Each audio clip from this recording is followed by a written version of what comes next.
you cover up an ear and you cover up a mouth, you still got an ear. So we are supposed to be listening twice as much as we are speaking. Welcome, family, to the Bitz podcast, where we desire for you to take the bits of information and immediately apply them to your life for success. The ground rules for our podcast is that it is always going to be encouraging, uplifting, and informative. The areas of life that we will be talking about on the Bitz podcast is dealing with having a balanced life. I need to hear you say it. Say valuable. Information applied equals success. And what we're going to be talking about on this episode is, what does assuming do? I can't say, out loud what I'm thinking, but most of you guys have heard this statement. What does assuming do? It does make something out of you and me. So assumptions, of course, are natural.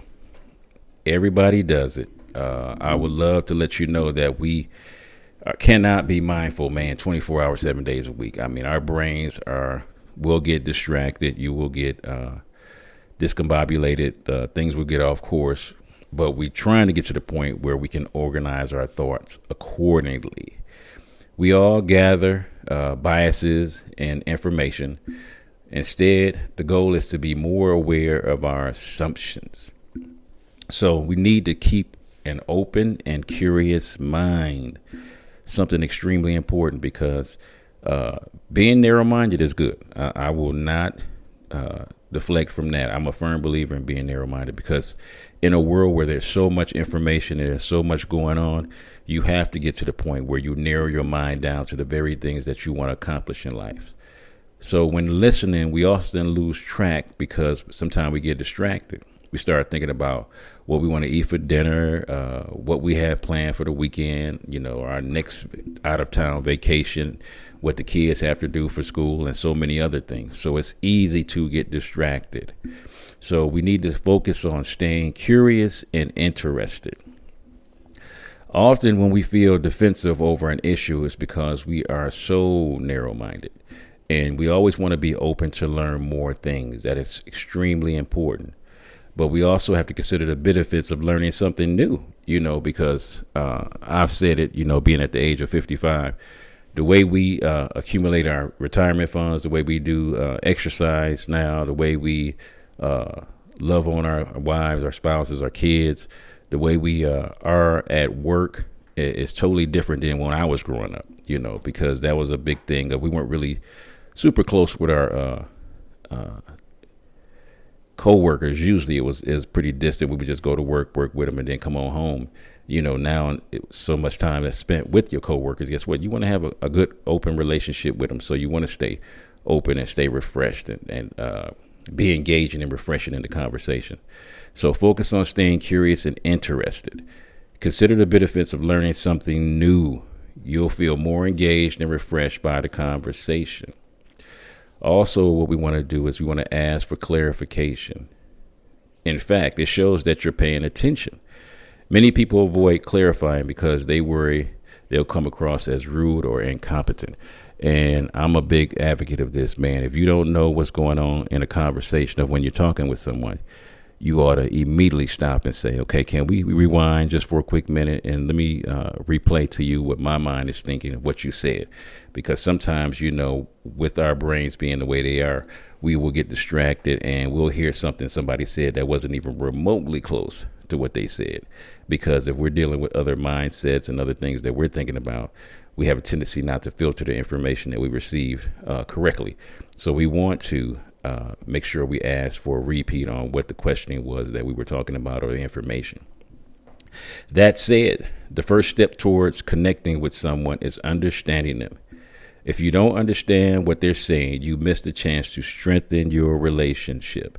And that's something that we definitely want to do in these days and times. Is the few relationships that we have that are close, we want to keep continuing to strengthen those relationships, whether with co-workers, with our spouses, with our kids, with good close friends.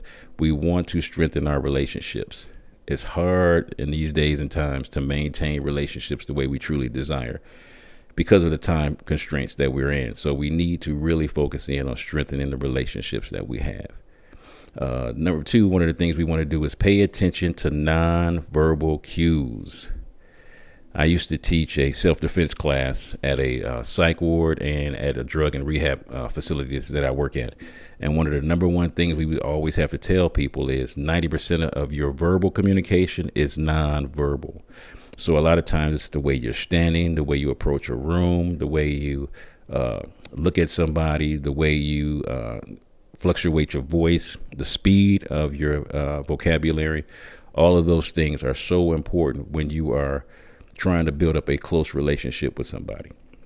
So first, an open body posture indicates that you are super relaxed and you're open. Consequently, if you cross your arms or your legs, it shows the opposite. It shows that you're being defensive. You don't want to hear what the other person's opinion is, and you definitely want to get past that. You want to be truly open and receptive to what people are saying. Because when we're interacting with others, we got to consider our posture. Are we loose and relaxed, or are we tight and constricted? So one of the things that I have to do, and I have to acknowledge this. So for those that don't know, I happen to be a wonderful African-American man, 6'4", 225 pounds. So anytime I enter a room, I'm going to change the dynamics of any room that I enter into. So I'm usually want to be cognitive of, especially with women, because I don't want to appear imposing or mean or just frustrated.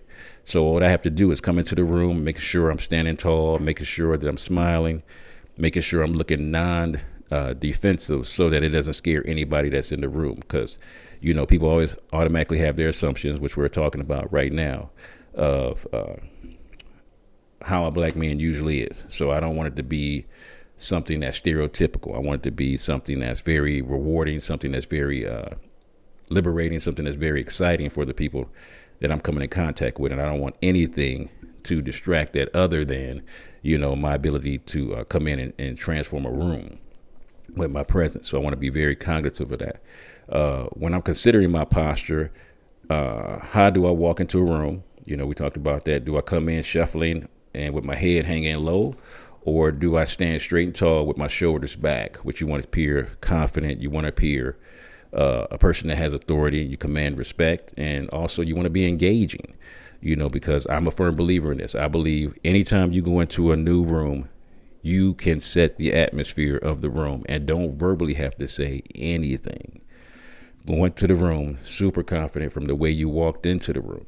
So you're setting the tone from just your appearance, how you're dressing, did you take care of yourself? Are you fake smiling? Are you really paying attention to what it is that you're doing when you are entering into a room? Because people skills and nonverbal communication is big, because you want to see how authentic the person's smile is. Do they have a little crinkle in the eye? Do they have a little, twitch in the corner of their lips, which lets you know there's more of an authentic smile than just a fake one? And then finally, if you're wondering how well you're connected with someone, look for signs of mirroring.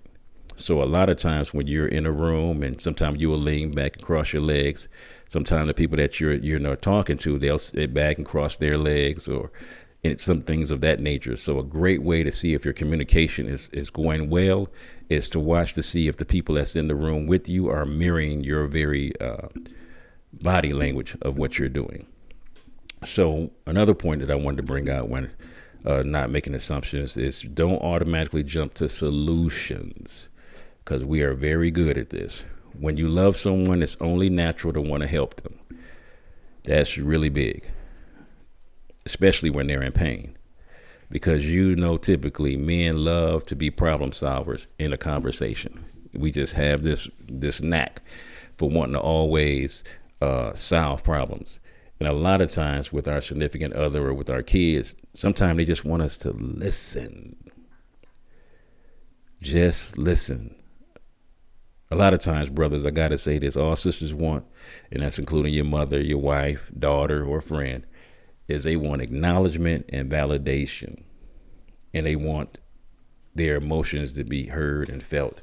So we have to be careful of not always wanting to talk, solve problems. Sometimes it's just simply sitting there and listening to the person that we have a conversation with. So instead of us giving a quick, answer of quit your job or break up with your friend or read a book or watch this show, sometimes people aren't seeking advice. They're not seeking information. All they want to do is just be heard. So next time someone comes to you with an issue, consider trading your solution for validation. Consider trading your solution for just a listening ear. Use statements and questions like, man, that does sound hard. I understand you feel upset. I would also feel pissed off if that happened to me. I'm sorry you experienced that. I'd love to help. How can I support you? What can I do to improve this situation? So using a lot of statements that lets the other person know, that they're listening to what you're saying. Extremely important. God blessed us with 2 ears and 1 mouth. If you cover up an ear and you cover up a mouth, you still got an ear. So we are supposed to be listening twice as much as we are speaking. So number 4 is knowing your boundaries. We all need boundaries. They protect our personal integrity. They speak self-respect. They show respect and understanding towards other people. What usually one person crosses the other person's boundaries too frequently, which is what we do a lot, or the relationship lacks boundaries entirely, and that's something we don't want to happen. You are entitled to your own limits. These limits may vary from person to person. They may also evolve based on your changing needs, because that's always ought to be a time in your life where you're constantly growing. You don't never want to stay stagnant, because anytime in life you stay stagnant, usually you are going backwards in life. So we always want to grow. We always want to evolve. We always want to be better, but it's not always quickly, hurry. And we're going to be talking about that in a different episode. But we need to slow down and say, what are some common boundaries that I need to have in place to make sure that I'm living my fullest life and I'm not making assumptions. So some examples of common boundaries are, I will not pursue people who reject me. One of my favorite statements from a couple of years ago is, go where you're celebrated, not where you're tolerated. That's extremely important. If you're at a job or you are in a relationship, you want to go or be around people that will celebrate you and not just tolerate you. Another good example of common boundary is I will not tolerate lying. I like being around people who tell the truth. Plus, because people who tell the truth, guess what? They ain't got to remember to the next person they're talking to what they said. Because if I lie to one person, then I got to make sure I tell the second person the good lie that I told the first person. And if I told the third person a lie, I got to make sure all 3 of those lies line up. And that's too much work, y'all. I'm too old. I ain't trying to figure all this stuff out. If I tell somebody the truth the first time, I ain't got to remember and use up unused brain power trying to figure out what lie did I tell the last person.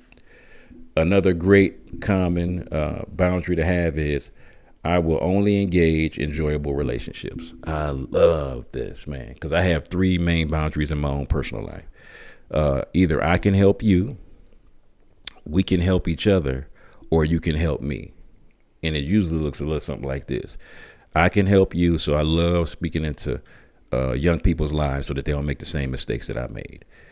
I usually have about 3 or 4 good close friends, including my habanero sugar, that we help each other, build each other up. That's extremely important. Iron sharpens iron, so we have got to have that.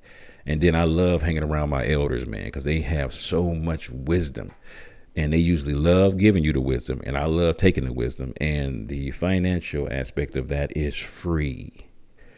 Can somebody give you some information that's worth thousands and thousands of dollars, whether it's towards your health, towards your finances, towards your relationships, and it's free, but the value of that information that they gave you is priceless. So you want to be around people and you want to engage in enjoyable relationships. Another great boundary to have is, I will not say yes just to please others. Being a people pleaser is stressful, y'all. Being a people pleaser is demanding. So you do not want to be a person that, guess what? People always come to you because they know you're going to say yes. You want to have some boundaries in place so that saying yes is not always what the answer they're going to get. You want to be able to be to the point that when you say no, you ain't got to give no deep explanation of why you said no. When you say no, no means no. And one of another great boundary to have in is I will not tolerate people disrespecting me. If God made you in his wonderful image and his likeness, and people don't want to respect you for being the person that you are, you might truly want to think about letting those people go. Because I have a song for people that do not want to be around me, and they don't think they get anything from the relationship, because I'll sing it to you in a minute, because it goes a little something like this. Leave, get gone, pack your bags, and get the hell on, because I don't want people around me. Guess what? None of us is benefiting from this relationship. Guess what? God made you. I know he showed off when he made you. He broke the mold when he made you. And God didn't make anybody by accident or by mistake. But everybody is not supposed to be around you. So if you build some boundaries around yourself and understand that, guess what? We just don't click. That's going to be one of the greatest things you could ever do for yourself. That being said, boundaries are only as effective as your ability to do them. Do you know how many times in life that we know what we're supposed to do, but we don't actually do it? Do you know we ain't getting no younger, so you should be, putting, aside some money for when you retire and you get older. We know that. How many people are actually doing it? So you got to have those boundaries in place. You got to have those boundaries of, man, I'm not getting no younger, so I got to take care of this wonderful body I've been blessed with by God, and not just know to exercise. I ought to be doing exercise. I know to eat right, but I also need to eat right. I know I need to get proper rest, but I'm not getting proper rest. Having a routine of sleep. Boundaries are super important if you're going to ever live your best life. This means you need to know what you are and are you willing to tolerate. It means what you are and what you're not willing to tolerate. You have got to have some boundaries around you. If someone crosses those boundaries, how will you react? And we all need boundaries. I'm a big sports fan. I love sports. And I don't care what sports you play, there's a such thing as out of bounds. So you can only play at your best ability inside the boundaries that's been placed on that sport, whether football, basketball, baseball, whatever, track. I don't care what sport you play, there's boundaries. So you need to have boundaries around yourself. And when people cross your boundaries, how will you react? And most of that means is, guess what? They're disqualifying themselves for being in the game of life with you. If you don't know, you may need to become more aggressive or passive. Others may feel like they have to read your mind to know what you're thinking. You don't want to be like that. When you say what you have to say, guess what? It ought to come across clearly. All of these scenarios can cause excess stress for both you and other people if you don't know what your boundaries are. You want to make sure you have healthy boundaries.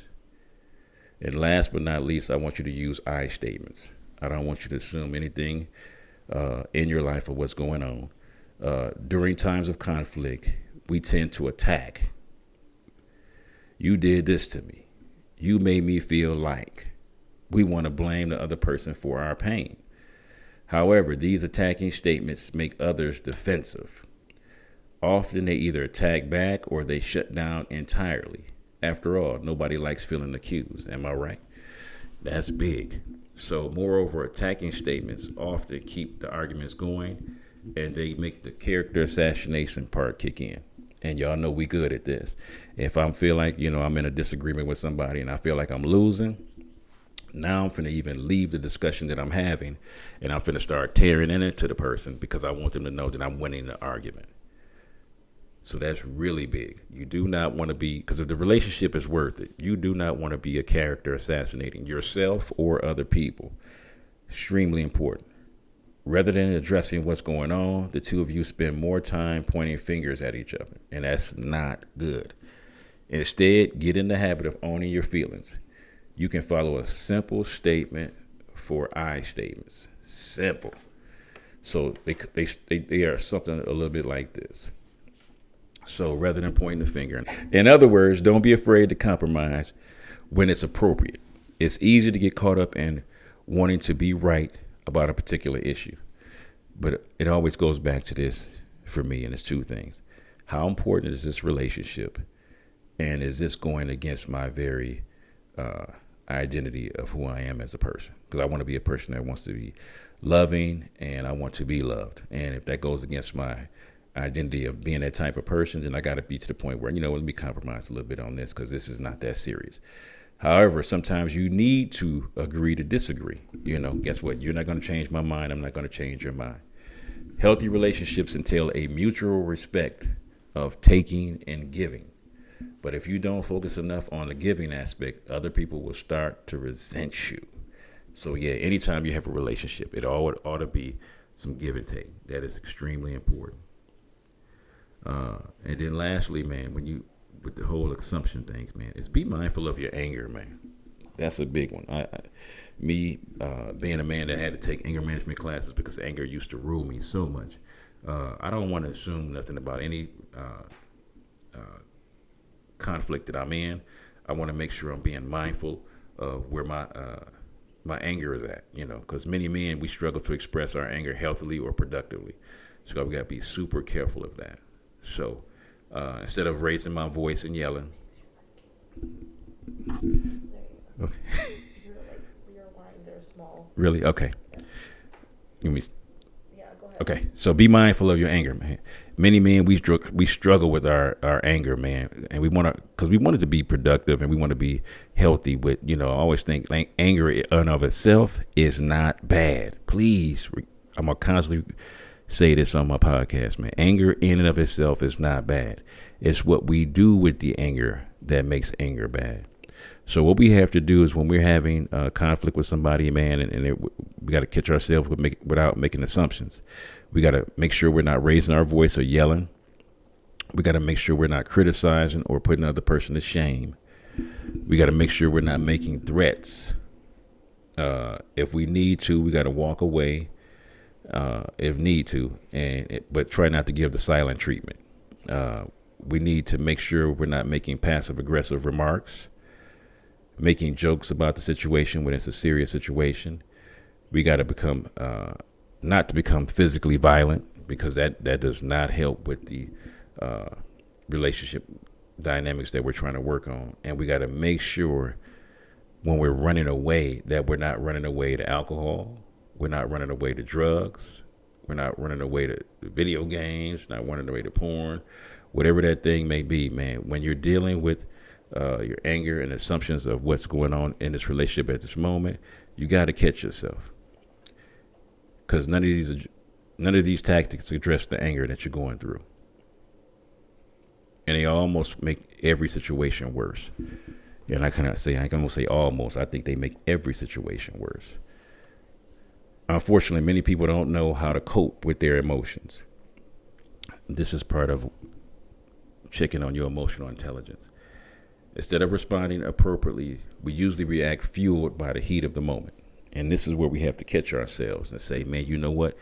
With the way I'm feeling, this is not going to go in a good direction. So I got to catch myself and slow down, make sure I'm paying attention. Remember, we're not trying to assume. So if there's a point in the argument that things are flying off the handle, we got to ask ourselves, are we on the same subject we started with this conflict all about? It's no secret that anger can create issues within relationships. People might become scared in the relationship. And guess what? If you're in any kind of relationship, I don't care what that relationship is, there should be no fear in the relationship. It should be a good, healthy boundaries. There should be good, healthy dialogue in the relationship. There should be no spirit of fear in that relationship. Because when people become angry, and they become angry with themselves, which breeds more tension, more often than not, neither of us will address the situation maturely. So we have to say, you know what, we're not going to run. Or if we need to take a quick break, guess what, let's take a break, because we know this is getting fueled past where it needs to go to, and we're not making good decisions. So we need to stop. When we're angry, we sometimes go out of our way when things don't feel fair. Can you work on releasing that anger? Can you focus on letting it go? Huge part in this when making assumptions. Anger itself is just an emotion, but many people use it as a dangerous weapon If you're protecting your family, man, or friends, or somebody that you see that's getting harmed, that's one thing. But when it's just hurt just to spite the other person, that means we're focusing on two different things, and we need to have a different approach towards this anger, because this is not being productive at all. We got to identify it, we got to accept it, and we got to let it pass by. The more we refuse to give in to the anger, the less of a hold it has over our reactions. So some final thoughts that I want to have. Many people struggle with healthy communication. We tend to focus more on our own needs. We feel concerned about letting our guard down. We worry about being perceived as weak. We want to connect with the people that we love. We can speak what's on our minds and still respect each other. As the result, we can enjoy more meaningful conversation and communication. Man, I want us to really think about that. Don't assume nothing, man. I want everybody to make sure they're on the same page, on one accord, and make sure that the relationship that they're in is flowing beautifully. But we have got to take time out, slow down, relax, and really think about what's going on.